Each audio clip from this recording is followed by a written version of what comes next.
Olá! O nosso estudo de hoje tem como tema Vamos confessar, foi Deus quem fez. Que este mesmo Deus, Pai, Filho e Espírito Santo, abençoe o nosso estudo de hoje.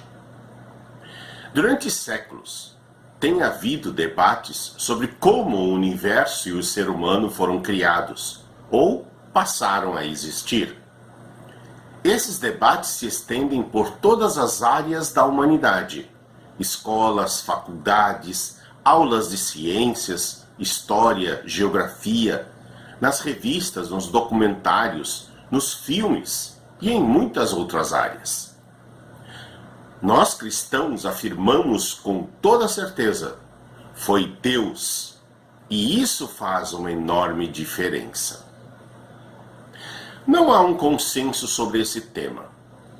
Enquanto a teoria da evolução ensina que o mundo e o ser humano iniciaram no tal do Big Bang e que os seres viventes surgiram de uma molécula simples ou de meteoros trazendo aminoácidos numa sucessão de ocorrências aleatórias, o criacionismo ensina que Deus é o Criador de todas as coisas e que continua a cuidar da sua criação.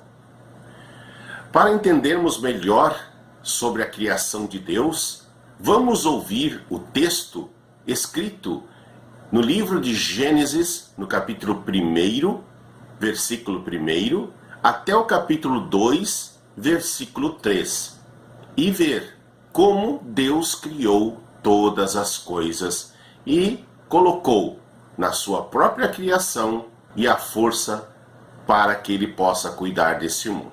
Vamos ouvir esse texto. No princípio criou Deus os céus e a terra.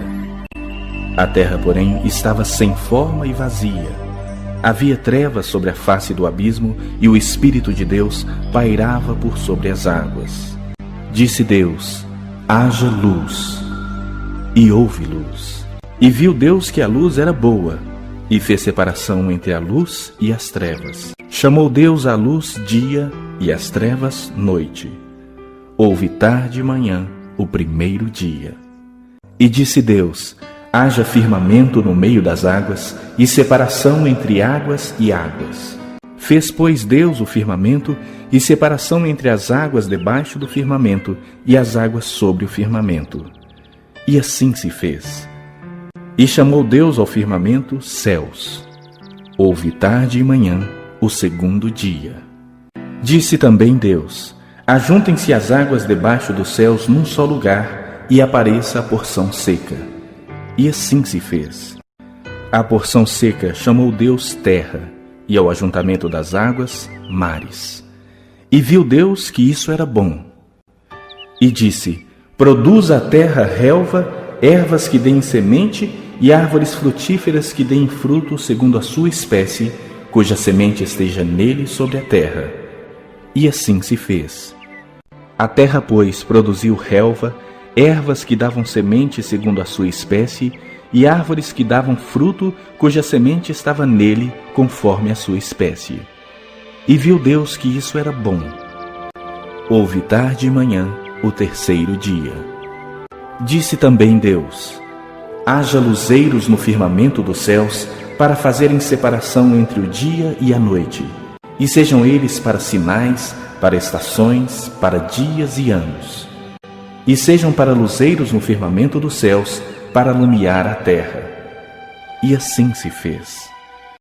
Fez Deus os dois grandes luzeiros, o maior para governar o dia e o menor para governar a noite, e fez também as estrelas. E os colocou no firmamento dos céus para alumiarem a terra, para governarem o dia e a noite, e fazerem separação entre a luz e as trevas.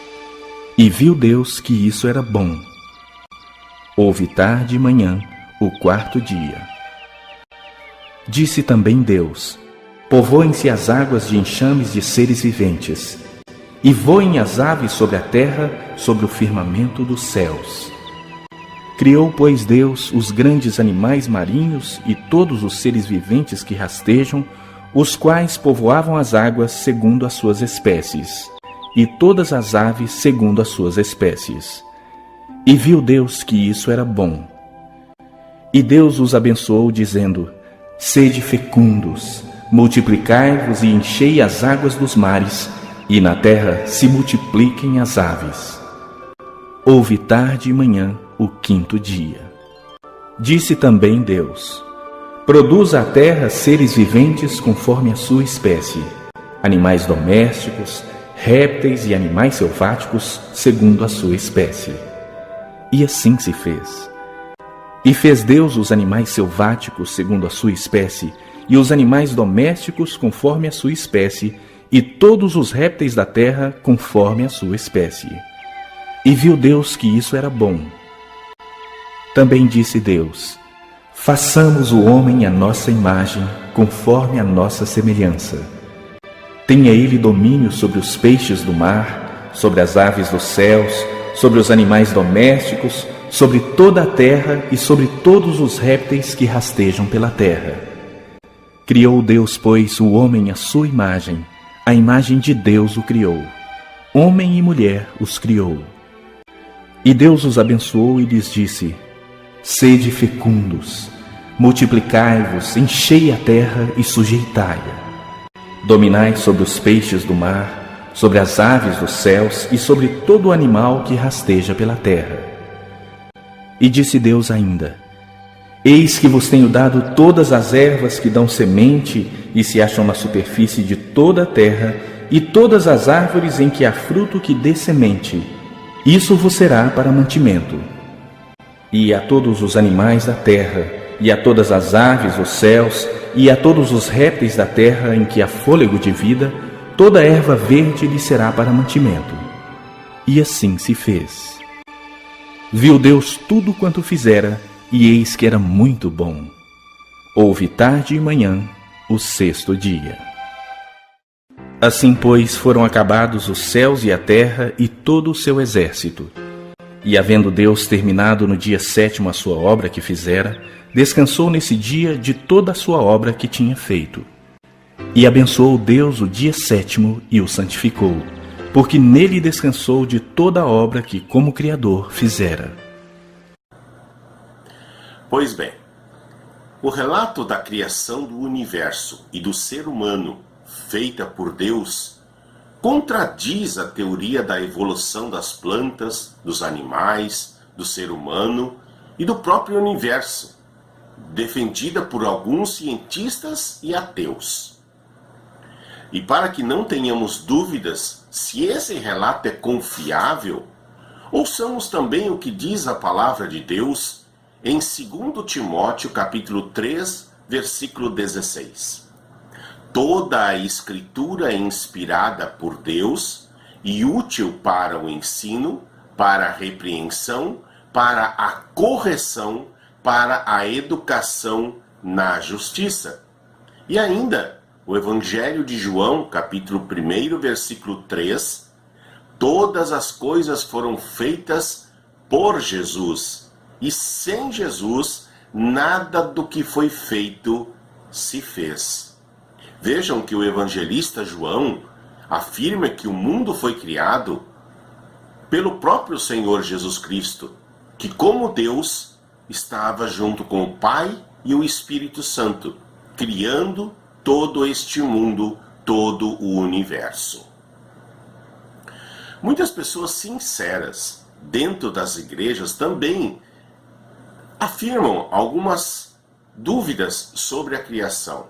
Por exemplo, alguém disse assim: parece ser tão infantil acreditar no relato da criação, conforme Moisés deixou registrado no livro de Gênesis. Para responder a essa dúvida, Deus nos responde com 2 textos bíblicos. O primeiro está escrito em Hebreus, capítulo 11, versículos 1 a 3. Ouçamos o que esse texto diz. Ora, a fé é a certeza de coisas que se esperam, a convicção de fatos que se não veem, pois pela fé os antigos obtiveram bom testemunho. Pela fé entendemos que o universo foi formado pela palavra de Deus, de maneira que o visível veio a existir das coisas que não aparecem. E o outro texto é o encontro de Jesus com os seus discípulos após a ressurreição, registrado no Evangelho segundo João, capítulo 20, versículos 24 a 29. Vamos ouvir esse texto. Ora, Tomé, um dos 12, chamado Dídimo, não estava com eles quando veio Jesus. Disseram-lhe então os outros discípulos: Vimos o Senhor. Mas ele respondeu: Se eu não vir nas suas mãos o sinal dos cravos, e ali não puser o dedo, e não puser a mão no seu lado, de modo algum acreditarei. Passados 8 dias, estavam outra vez ali reunidos os seus discípulos e Tomé com eles. E estando as portas trancadas, veio Jesus, pôs-se no meio deles e disse-lhes: Paz seja convosco. E logo disse a Tomé: Põe aqui o dedo e vês as minhas mãos. Chega também a mão e põe-na no meu lado. Não sejas incrédulo, mas crente. Respondeu-lhe Tomé: Senhor meu e Deus meu. Disse-lhe Jesus: Porque me viste, creste? Bem-aventurados os que não viram e creram. Esses dois textos relatam que a criação divina e outras ações de Deus só podem ser aceitas pela fé.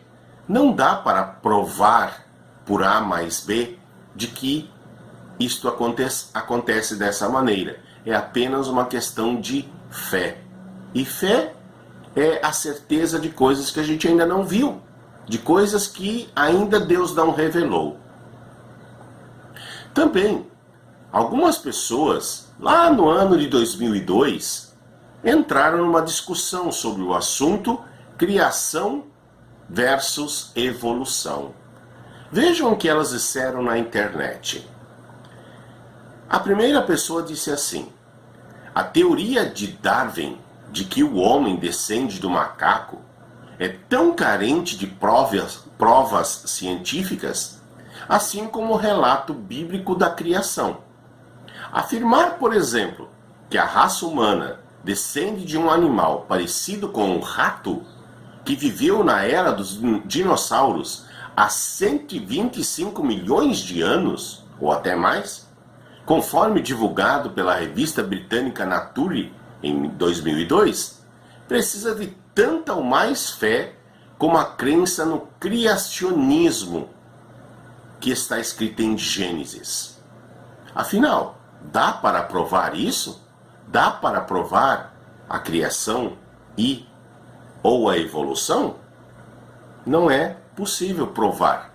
É uma questão de aceitar um ou outro.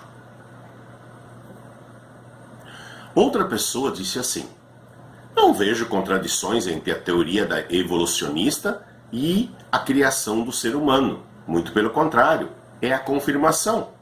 Vejo que Deus nos contou o que e como ocorreu, mas não nos disse os detalhes técnicos, até porque tinha muito mais para falar.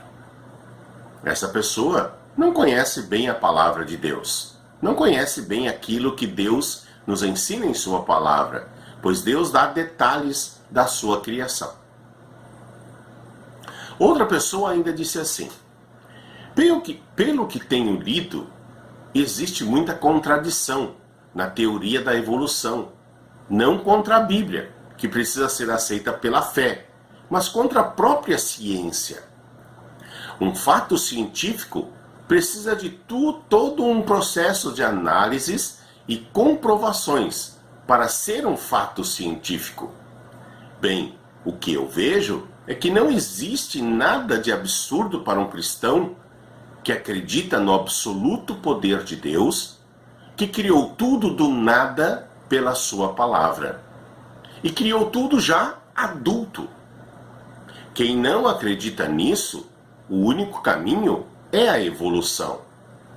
Um evolucionista nunca irá acreditar que, assim como Deus fez tudo do nada em 6 dias, destruirá tudo para fazer tudo novo, novos céus e nova terra. Se como cristãos defendemos a teoria da evolução, tentando harmonizar com a Bíblia, vai ser muito difícil defender as profecias da volta de Cristo e o fim do mundo. Sei que na universidade é muito difícil entender estas coisas, mas aí vejo que precisamos ouvir o que Jesus disse sobre carregar a nossa cruz. Realmente não consigo ver a teoria da evolução como algo que seja digerida pela Bíblia. Defender essa teoria é deixar dúvidas para tudo o que ela fala e ensina, especialmente sobre as últimas coisas. No Salmo 33, versículo 9, está escrito: Pois Deus falou e tudo se fez. Ele ordenou e tudo passou a existir.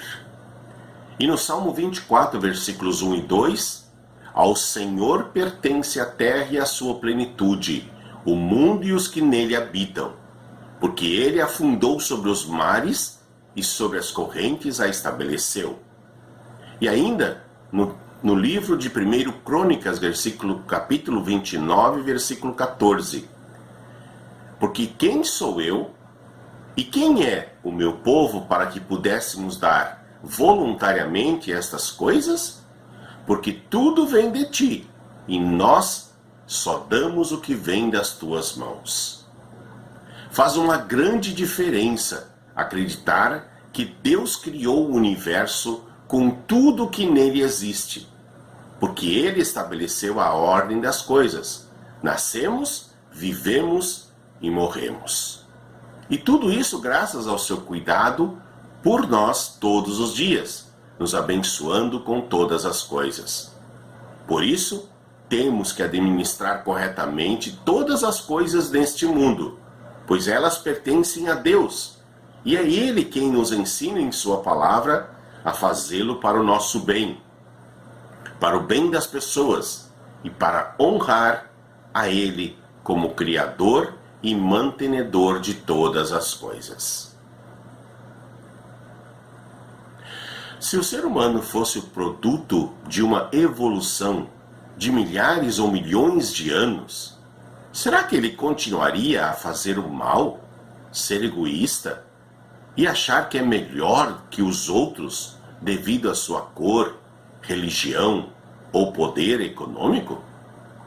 Se Adão e Eva tivessem dado valor à ordem de Deus, ao invés de ouvir as mentiras do diabo, não teríamos o pecado e suas consequências, doenças, vírus, epidemias, guerras, catástrofes, drogados, prostituição, homossexualismo, corrupção e principalmente a morte. Mas apesar de toda essa situação em pecado, Deus ainda assim ama a sua criação e enviou Cristo Jesus para assumir a nossa humanidade e, em nosso lugar, pagar por todos os nossos pecados e maldades. Por isso, em gratidão a Ele e com a ajuda do Espírito Santo, vamos dizer não a tudo que nos afasta de Deus, cuidando de nossa saúde física, mental e espiritual, nos preparando para uma morte feliz, confiando em Cristo Jesus, tendo a certeza de que iremos ressuscitar para a vida eterna, que Deus promete a todo aquele que crê em Cristo Jesus como seu único e suficiente Salvador. As palavras do apóstolo Paulo, na carta aos Colossenses, capítulo 2, versículo 8, servem como um precioso conselho aos cristãos que são forçados a considerar as teorias evolucionistas na sociedade de hoje, tanto na escola como na universidade, na mídia e na sociedade em geral. Assim diz o apóstolo Paulo: tenham cuidado para que ninguém os torne escravos por meio de argumentos sem valor, que vêm da sabedoria humana, Essas coisas vêm dos ensinamentos de criaturas humanas e dos espíritos que dominam o universo, e não de Cristo. Assim, nós somos alertados e não precisamos considerar essas teorias de evolução. Outro texto muito esclarecedor está escrito na primeira epístola do apóstolo Paulo aos Coríntios, no capítulo 2, versículos 11 a 16. Nesse texto, nos é ensinado sobre a maneira de um cristão entender a explicação da criação que a Escritura Sagrada nos dá. Assim escreve o apóstolo Paulo: Porque qual dos homens sabe as coisas do homem, senão o seu próprio espírito que nele está? Assim também as coisas de Deus, ninguém as conhece, senão o Espírito de Deus.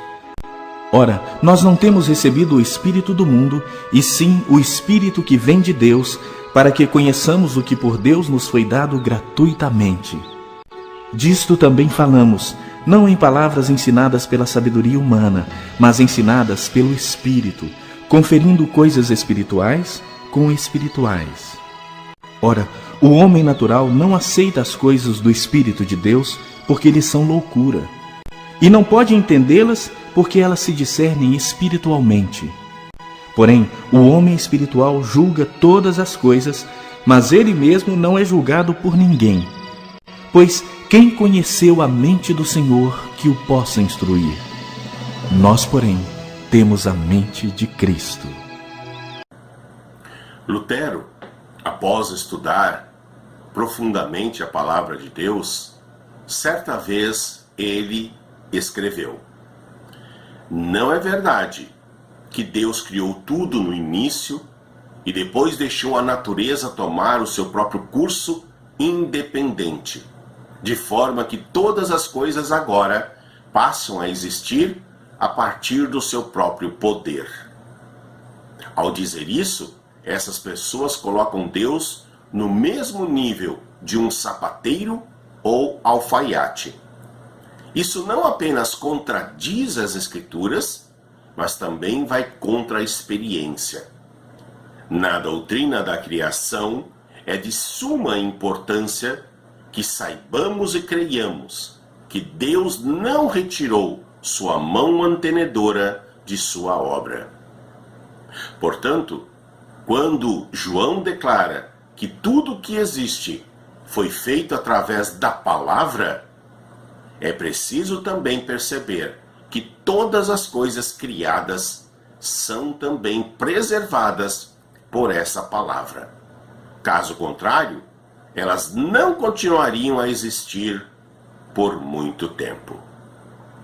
Assim, amados, a Bíblia Sagrada, a Palavra de Deus, como nós já estudamos, ela afirma: Deus é o Criador e mantenedor de todo este universo e dos seres humanos. É Ele quem comanda todas as coisas, e é Ele quem vai dar a última palavra para todos aqueles que querem a salvação eterna e que creem em Jesus Cristo como seu Senhor.